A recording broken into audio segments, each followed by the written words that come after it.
All right, welcome back to the channel. Like I said in one of the last videos, I brought home this WorkHorse, made by Wheel Horse GT-1600, 1600 Briggs. So you're seeing it basically for the first time in the garage. It's pretty rough. So to start off with, the hood, I've never seen this before, but it has holes in the front. I've never seen that before, so I don't understand. It's like a GM problem back in the day, or even nowadays, I guess. But yeah, it's she's pretty rough.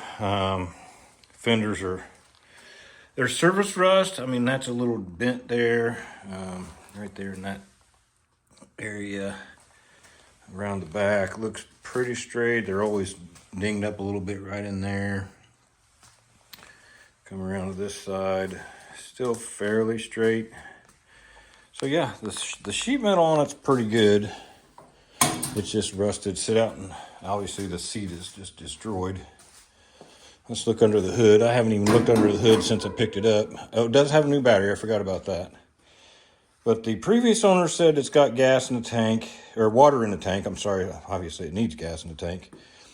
But he said he had it running. He has fuel line disconnected. Said he put new fuel line on it, but that's pretty hard. I mean, I don't see fuel line being that hard if it was new.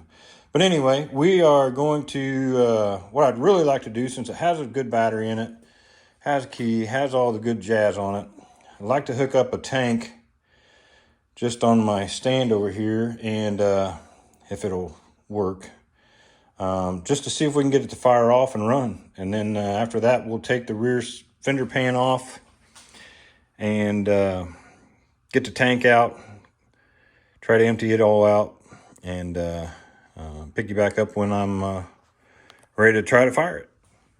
All right, I got the remote gas tank set up on it. Got fuel in it.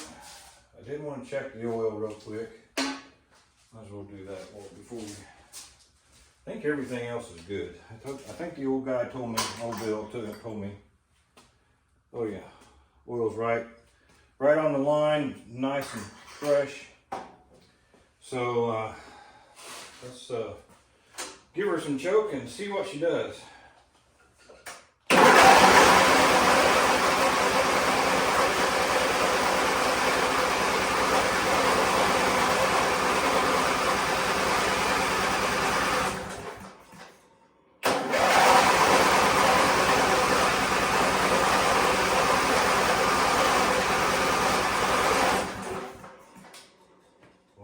Nothing. It don't even sound like it's sparking.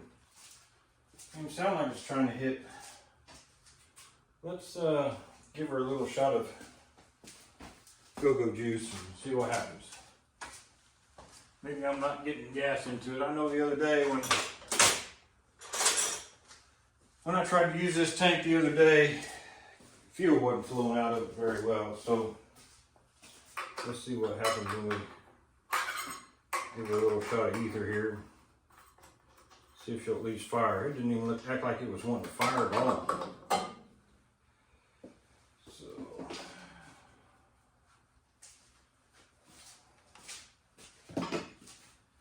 alright, here goes nothing. Give her a full throttle so we can get that stuff down in there.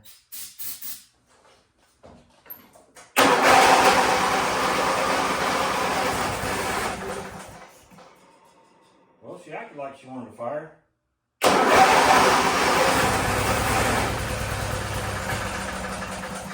Woo! Well, she fired. Ran for a second off ether.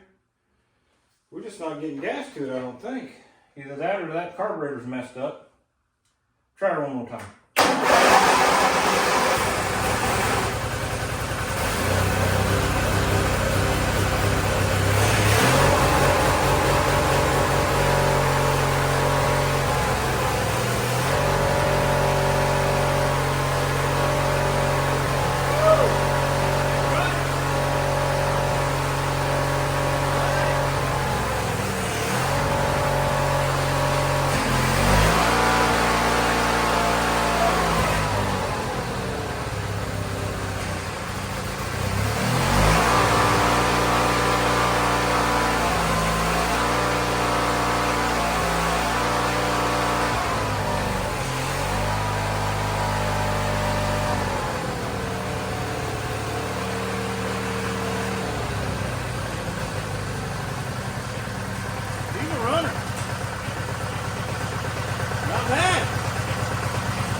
ourselves a runner.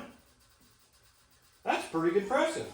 Let's see if she'll fire back up. Maybe just needed to prime that fuel pump. I think the old man said the fuel pump was on the carburetor on this Briggs, but I don't know. I don't know anything about Briggs. I've never had one of these. So let's see what happens here. Oh, yeah. Well, heck yeah. That's impressive. Put this all back on it. And now we need to get that fuel tank out. Get it out and get it cleaned out a little bit. Kind of just want to dump some fuel in it and go that route, but I kind of feel like I need to take it out and clean it better. I don't know, but well, that's impressive. I'm happy about that. Really happy. So let me do some more tinkering off camera here and look at everything over, and I may just try to, something smells hot. I don't know if it's the belt.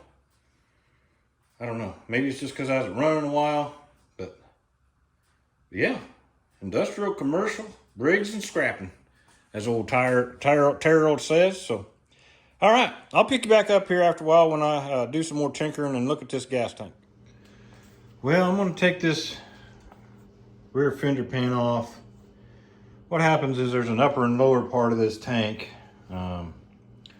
What happens is water and gas, if it sits for a long time, maybe it gets a little condensation in it, whatnot, gets trapped in that upper section, and it can't get drained out. So basically, I really just need to take it off, bite the bullet, take it off. I'm actually standing here, contemplating on whether I'm going to do to this tractor what I did to my 520, which is right there. I took all the sheet metal off of it, sandblasted it, had it professionally painted actually, and put it back together and had decals on it. And this tractor might just get that treatment too. I don't know.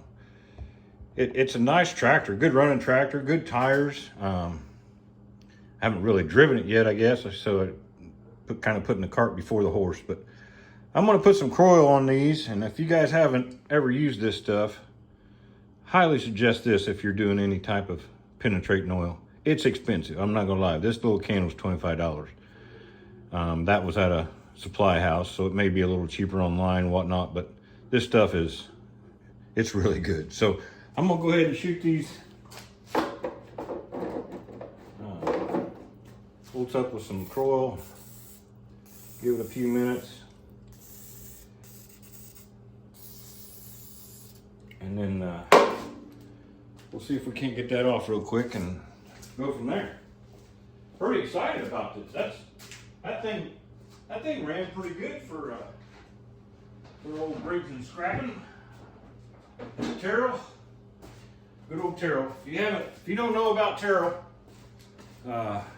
head on over his channel. He's a character. I'm not gonna lie. Taryl and all his crew there. They're a hoot to watch. He's a very smart individual, though. I kid you not. He knows this stuff on all these small engines and stuff like that. Give him a shout. Get over there and watch him. Let's see if we can get. Now they're coming off. That's a good sign.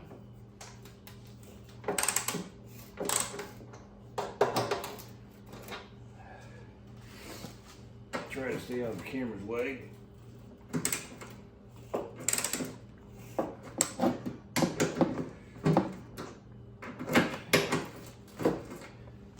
Great, that one's stripped out a little bit. What I'm gonna do there, always one in every bunch, you know. This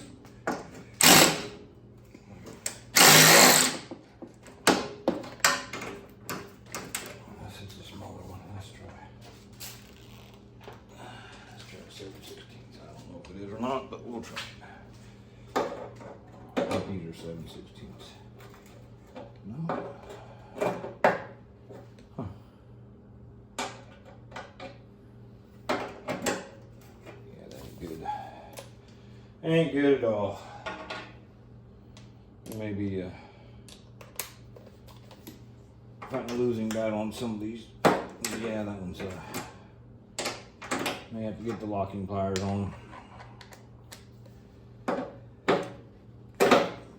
Alright, that's going to take me a minute. I'm going to pick you back up when I get those off. You guys don't want to see me fight with those things. I'm sure you probably do, but I'm not going to show it to you.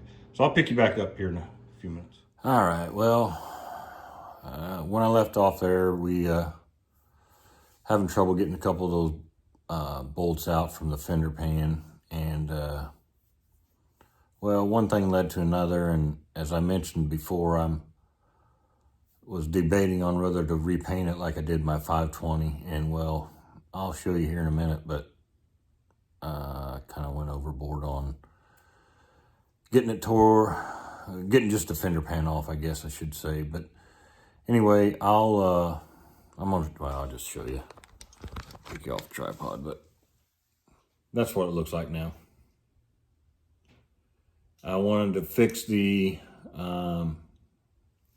center console around the shift plate. One of the screws was missing, so I thought, well, I'll just put it in there. Well, the clip that holds those screws in was broken, so I thought, well, I'll just take it off and put a new one on. Well, when I took it off, you know, one thing led to another, like I said, and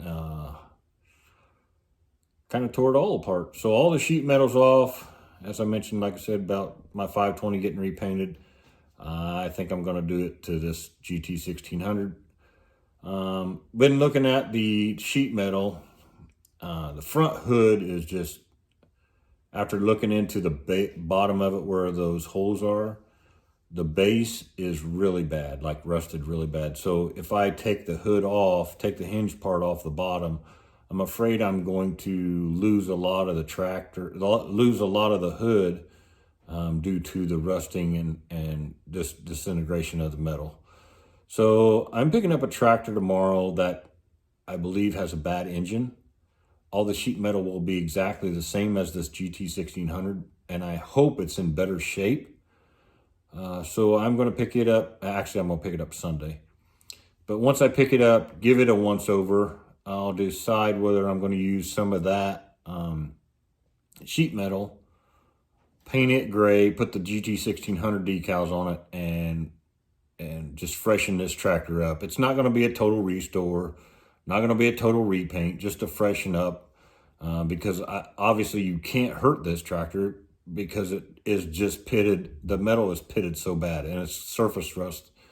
The hood is really bad. I mean, pictures don't do it justice, but when you get up close to the hood on this tractor, it's just the top of it where it's set out in the weather for so long, it's just bad. I mean, it would take filler, Bondo and all that good stuff to make this hood look good. And I don't feel like doing all that. My plan is to get as much stripped or roughed up as best I can on this tractor with the sheet metal that I have on the tractor.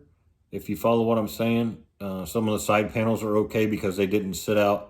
They weren't in direct rain and sunlight like the hood was. So the belt guard and the left side panel, the floorboards are not bad, so I think I can reuse those. But the rear fender pan and the hood are what's worse. They're the ones that has the most pitting, a really deep pitting. And then the hood, like I showed you in the first part of the video, is just got rust holes all around it. And the bottom of it, like I mentioned, is just, when I take that hood hinge off, it's just going to disintegrate. So I think this is going to be the end of this video. So there'll be a part 2 of getting either it stripped down or it being stripped down and getting ready to put back together. I haven't got that far yet to decide on how I'm going to do it. But I feel that this tractor, it runs, I'm just not used to a Briggs, how it runs.